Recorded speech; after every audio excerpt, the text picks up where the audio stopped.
Mga kabitay, sa magandang oras po sa lahat. Welcome po sa aking channel. Tila na sorpresa po ako dun ho sa kanyang pahayag po sa interview po sa kanya mga kabida, no? Ng DZMM. Okay? Tinanong kasi, ito kung si Congressman Abante mga kabida, patungkol ho sa eagerness po ng kanyang mga kasamahan po. Ang tinutukoy po dito mga kabida, ito hong mga congressman po na kaalyado po ng administrasyon, ano?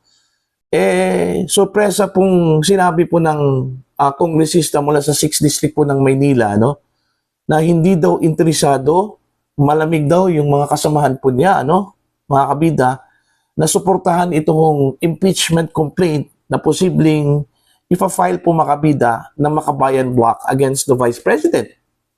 Okay? Hindi ba ako nanaginip po, mga kabida?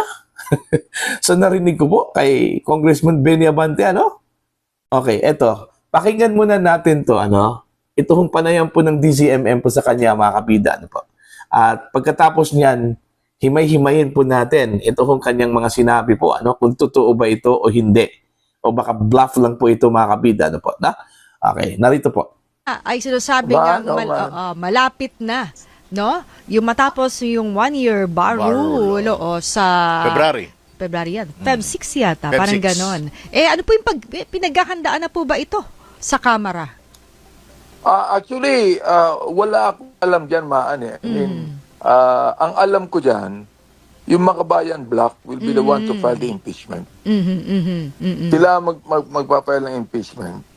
And sinasabi ko din sa mga kasamahan ko, mukhang wala silang masyadong excitement to support. Yun ang alam ko. Oo. Kaya, so, I don't know, kung Makabayan Block yan, maaaring mga 6 sila. Pero nakikita ko naman na walang masyadong excitement ng mga administration congressmen to support the impeachment. So paano ho 'yun? Kung hindi suportado ng mga kongresista, paano magiging kapalaran nun na Kong Benny? Magiging baliwala. The thing is, ang sinasabi ng mga congressman natin, magiging baliwala rin sa Senado. Ibig sabihin, more senators will not support the impeachment proceeding. So, ibig sabihin, wala na bang pag-asa na mahabol natin? Alam mo, ano yan yung bang, sabi ko nga, we will just cross the bridge and we get there, no? Yung lagi sinasabi nila. But at this point in time, wala akong nakikitang talagang massive support for the impeachment right now. Ayun. O kayo, nasurpresa kayo sa kanyang pahayag po, ano, mga kabida? Na tila malamig ito hong kanyang mga kasamahan, ito hong mga congressmen na kaalyado po ng administrasyon, na suportahan ito hong panibagong impeachment complaint na posible hong ihahain po makabida ng Makabayan Block against the Vice President, ano? Vice President Sara Duterte, ano po? Parang hindi po ako makakapaniwala po, ano, makakabida dito ko sa sinabi po ni Congressman Benny Abante. Ano ba yon? Bluff lang po yun? Ano? Hindi pa ako naniniwala ho na nagbago ang kanyang isip. Hindi rin ako naniniwala po makabida na bumaliktad na po ito kung si Congressman Benny Abante, ano? Okay? Dalawa lang kasi yan eh. Unang-una, posibleng strategy po yun, ano, mga kabida, na gusto ho niyang i-project po sa publiko na hindi ho sinusuportahan po ng majority po ng mga kongresista dyan po sa House of Representatives. Ito hong posibleng pagsampa po ng another impeachment complaint, ano, laban ho kay Vice President Sara Duterte, ano po. Pero ang totoo niyan, overwhelming po mga kabida yung support. Okay. Kumbaga, yun yung kanyang gustong i-project lang sa publiko sa ngayon, ano? Pero at the end of the day, overwhelming yung suporta po mula sa congressman na mga kaalyado po ng administrasyon, ano po, mga kabida. O di kaya, okay, o di kaya, medyo ina-assess lang po ng mga mababatas mga kabida, no? ito hong kanilang move, yung galaw po nila, considering nalalapit na po ito hong 2028 election, okay? At malinaw po mga kabida kung sino po ang pinagkakatiwalaan po ng taong bayan, ano? Mga kabida, hindi naman po ito hong si Pangulong Marcos kundi si Vice President Sara Duterte, ano? So, possible na estratehiya din ito, ano, ng mga mababatas mula sa administrasyon, okay?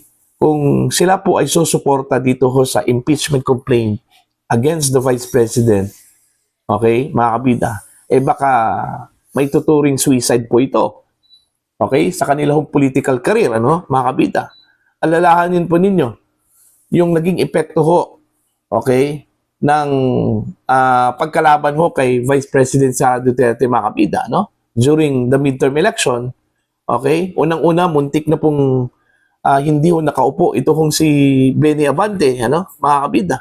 Kung hindi lang po na-disqualify yung kalaban po ni Abante, ano, mga kabida, hindi po ito makakaupo. Okay, sa totoo lang po, ano, yun nga na-disqualify because dahil ho doon sa ground na hindi po siya Filipino citizen, ano, ito kung si Joey Uy ng 6th District po ng Maynila, ano, mga kabida, ano po. Okay? Marami hong nagsasabi na ito hong taon na ito, mga kabida, taon po ito ng positioning. Ibig sabihin, may mga politiko na po, ano, na nagpuposisyon na po, mga kabida. Okay? Ina-assess na po nila kung sino po yung dapat kampihan po nila para ho sa 2028. Okay? Sino yung malakas po, mga kabida, para ho sa 2028. Ano po? Okay? Evident naman po, mga kabida, kung sino po yung malakas. Ano? Okay? Ang malakas po dito, wala pong iba kundi si Vice President Sara Duterte. Ano po? Okay? Now, kung isa kang politiko at naghahangad ka po, ano, na magkaroon ka ng re-election pagdating ho, mga kabida, sa 2028, ang dapat mong gawin, doon ka kumapit kung sino po yung malakas. Alright? Actually, ang Pangulo po ngayon, mga kabida, makukonsidera na po, ano, na lame duck president, ano? O, tingnan mo yung kanyang trust rating, napakababa, no? Hindi lang po simpleng napakababa, kundi negative, umabot po ng negative po, ano?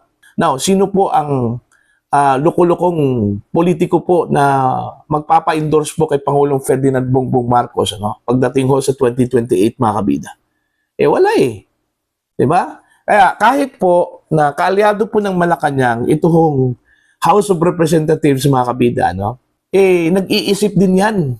Okay? Meron din yang career na pinoprotektahan po, ano, mga kabida, ano po. Okay? Pero wag ho nating paniwalaan kaagad, ano, yung pahayag po ni Congressman Benny, mga kabida, ano, doon sa kanyang panayam po, mga kabida, ano po, no? Na malamig daw yung acceptance po ng kanyang mga kasamahan, ito hong mga administration congressmen, ano, dito ho sa posibleng pagsasampa po ng another impeachment complaint against the Vice President Sara Duterte. Again, baka bluff lang po ito, ano, mga kabida. Baka pinasakay lang po tayo dito ni Congressman Benny, ano. Pero at the end of the day, overwhelming po yung suporta po, mga kabida, ng mga mambabatas dyan po sa House of Representatives dito ho sa panibagong impeachment complaint na posibleng isasampa po, mga kabida, no, ng Makabayan Block po, ano. Again, kung pagbabasehan po natin yung political environment po, mga kabida, sa ngayon, ano, okay, magiging suicide po, mga kabida, para sa isang politiko, ano, kung kakalabanin mo si Vice President Sara Duterte. Okay? Tingnan yung effect. Okay? Again, uulitin ko po, may traces na po ito hong si Vice President Sara Duterte, mga kabida, kung ano yung epekto doon ho sa kanyang endorsement nung nakarang eleksyon, ano, mga kabida, ano po. Marami hong mga politiko ang natalo, ano, okay, doon ho sa endorsement po, mga kabida, ni Vice President Sara Duterte sa kanilang kalaban. Okay? Isa na po dito, ito hong si Benny Abante, mga kabida. Kung hindi lang po na-disqualify, ito hong si Joey Uy, hindi sana makakaupo. Ito hong si Abante po, mga kabida, no? Alright? So, itong mga nag-iingay na mga mambabatas dyan pa So ito hong mga nag-iingay po ng mga mamabatas mga kabida dyan po sa House of Representatives sa ngayon, parang sinusuportahan po nila, ikinakatuwa po nila mga kabida, ito hong planong pagsasampa po ng another impeachment complaint against Vice President Sara Duterte. Iilan lang po yan. Okay? Pero naniniwala ho ako na marami hong nag-iisip po ngayon ng mga administration congressmen, mga kabida. Po. Yun ngang balita na mayroon hong magsasampa po ng impeachment complaint against President Marcos. Diba? Ngayon lang po ito, mga kabida, nangyari. Napakaingay po yung mga mambabatas po dyan sa House of Representatives, lalong-lalo na po ito hong mga kaalyado po ng Malacanang. Okay? Hindi ho ito katulad doon ho sa impeachment complaint na inihain po makabida ng Duterte Youth. Kung maalala po ninyo yun, na hindi po tinanggap mga kabida.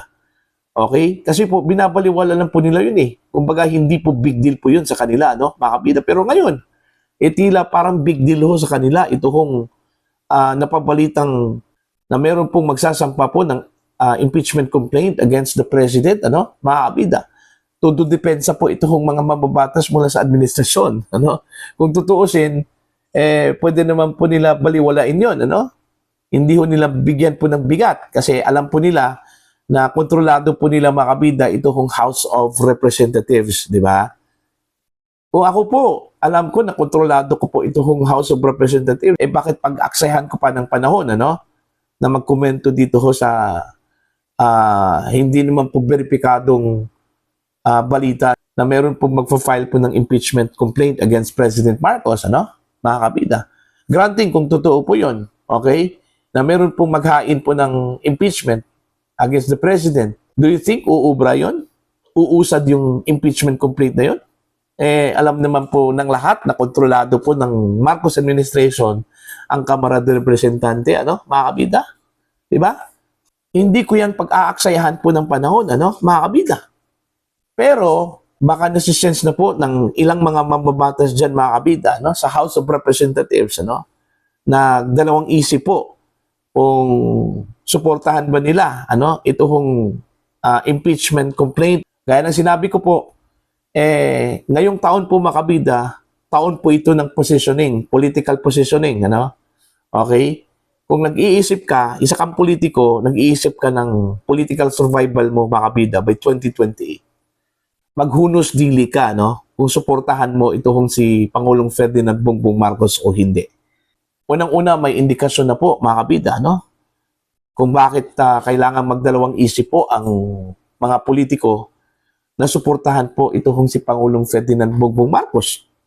Kasi nga, yung sinabi ko po kanina, yung tiwala po ng taong bayan po sa kanya, mga kabida, napaka-nipis na po, ngayon. Okay? Now, kung mananatili ka sa administrasyon, it's just like parang nagsisuicide ka po, Okay? It's a political suicide, po, mga kabida. So, dun ka talaga sa kung sino man po yung malakas, Kung sino po yung gusto po ng tao. At malinaw po, mga kabida, ng malakas at ang gusto po ng tao ngayon ay ito hong si Vice President Sara Duterte. So, dito po natin masusukat at makikita yung laro po sa politika, mga kabida. Kaya totoo yung sinabi po nila, mga kabida, na there are no permanent friends in politics and there are no permanent enemies in politics. Ngayon, magkalaban po kayo. Pero pagdating po ng panahon, mabigla ka na lang po, mga kabida, Kasi po, biglang naging kaibigan po sila, mga kabida, po. Yun yung nature po ng politics at hindi ho natin ipagtatakayan, mga kabida. Okay? So, para po sa inyo, ano po ang inyong pananaw at idea ho dito, mga kabida, dito ho sa sinabi po ni Congressman Benny Abante, na malabnaw, cold, malamig, ito hong kanyang mga kasamahang mga kongresista na mga kaalyado po ng administrasyon, mga kabida, sa pagsuporta dito ho sa panibagong impeachment complaint against Vice President Sara Duterte, Sa tingin ho pa ninyo, bluff lang po ito ni Congressman Benny Abante? Okay? o talagang nag-iisip na po ito hong si Congressman Benny Abante at yung kanyang mga kasamahan po mga kabida. Okay, kung susuportahan ba nila ang impeachment o hindi. Kung sa Bisaya pa yan, mga kabida, nakakaon og tagam na. Ini si Benny Abante, dahil sa nangyari sa kanya noong nakarang eleksyon, mga kabida. Doon ho niya nasukat po yung power, okay, ni Vice President Sara Duterte, mga kabida. Please comment down. Sa mga hindi pa po subscriber sa channel, please subscribe. Just click the subscribe button, click the notification bell, click all para updated po kayo mga kabida sa aking mga uploads. Maraming salamat po sa inyo lahat.